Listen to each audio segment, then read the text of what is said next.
Our top story at 6, decision day for 3 boys suspended from school for a zero-tolerance policy the parents say is going way too far. This story has exploded on the internet and our Facebook page. As 10 on your side first reported last night, the 7th graders were punished by their school because they shot 2 classmates with airsoft guns and were on the street with the guns. But the debate took off when the question came up about where the incident happened. The boys insist it happened on private property. Still, the school took action and handed down a final decision. Andy Fox has been all over this controversy since last week. He joins us now with more on why the debate continues. Andy. Just a huge story exploding, like you said, on Facebook. Khalid Caraballo has told us from the start he never left his property while having an airsoft gun war on September 12th.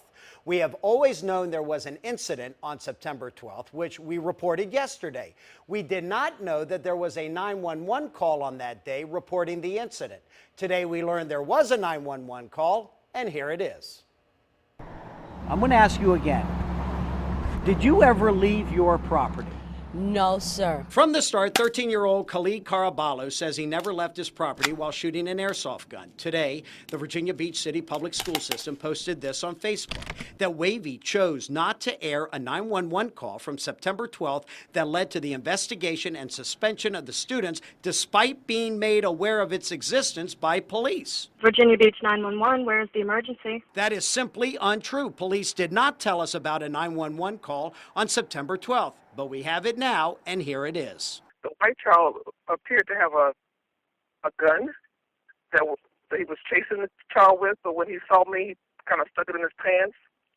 And I don't know if it was a toy. I don't know if they were playing. The caller is looking at 12-year-old Aiden Clark, who admits he ran off the property and likely saw the caller in her car. I ran and I chased him, and I stopped in the middle of the street, trying to aim to shoot, and I saw a car on the right. They looked directly at me, and the child kept running. Aiden was chasing a third child who was African American, who was also suspended, but Aiden says that child is not Khalid Caraballo and denies firing the gun while he was on the street. Yeah, he was on the property, he ran off, and I chased him, and then...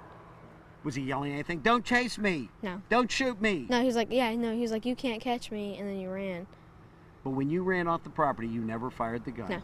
As we reported Monday night, the principal's investigation found the children were firing pellet guns at each other and at people near the bus stop, and that investigation led to the suspensions. The black child kept going straight on straight on Campion. The white child turned back on Carew. That is when Clark returned to the Caraballo property and says Khalid was there and never left the property. Happy. It's not Khalid because he's back on his private property. That makes me happy that he was home, and that's what we're fighting for. It's private property. I don't know how you express private more.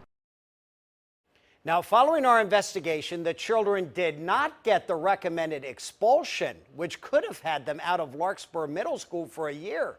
They are suspended only until the end of January, when a decision will be made whether to bring them back. The Caraballos and the Clarks remain devastated by this and are considering homeschooling their children until they can return to Larkspur instead of going to the Renaissance Academy. I'll keep you posted on this story. A lot of you are talking about it. I'm Andy Fox, 10 on your side. And right now, Andy, go to wavy.com for more on this. After you're done reading and watching our stories, let us know what you think on our Facebook page. You'll join the 1,000 or so people who have already weighed in.